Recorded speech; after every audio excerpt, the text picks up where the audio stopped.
This is my radio. It has no auxiliary, but it does have a tape player, cassette player. So what I'm just going to do is I'm going to convert the tape player into an auxiliary cable. So the first thing you have to do is open up the cassette player here, and you will see the inside of the cassette. So what you're looking for is a sensor. One looks like this.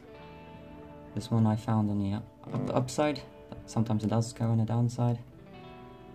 So you just take that off and cut the wires clean. Next thing you have to do is take out the motor, because that will make some noise.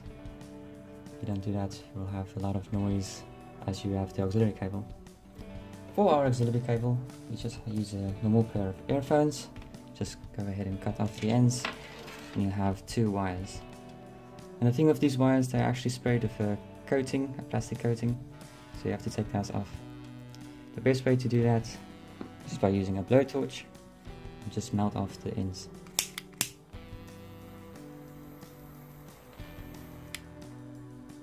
Once the ends are thoroughly burned off, they are now connected and will conduct your electricity.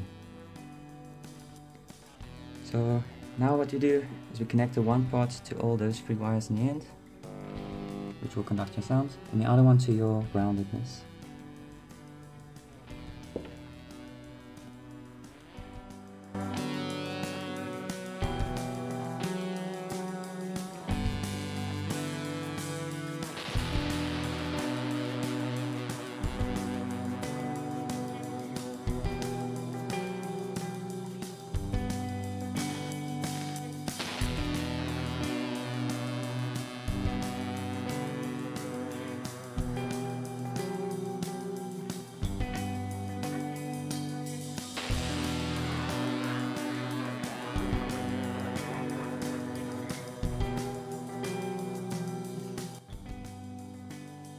Alright, it seems like the soldering has stuck.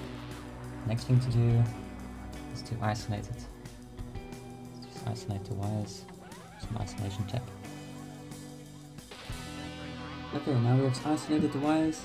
They're not touching anymore, the 2 electrodes are safe.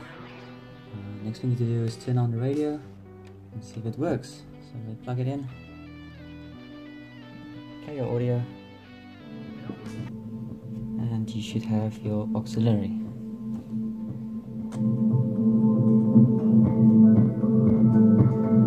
So that is how you get your auxiliary using your tape player.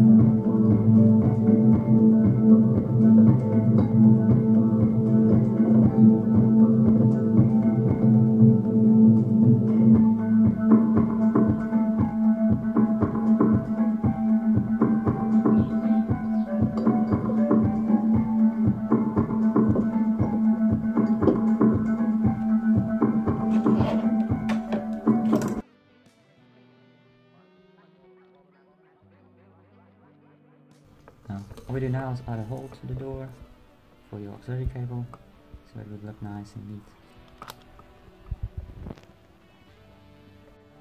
Now all you do is you just put your wire through.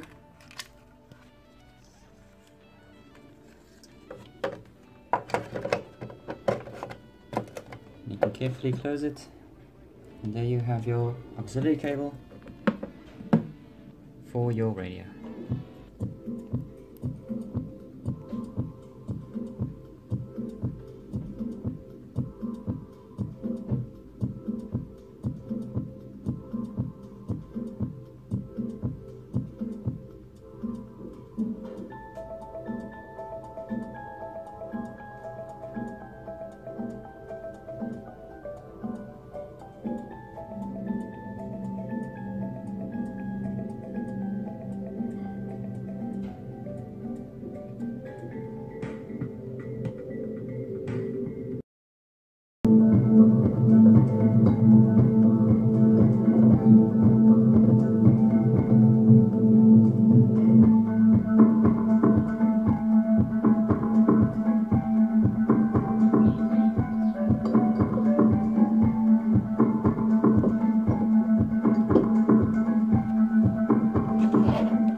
Fan sikkert investere.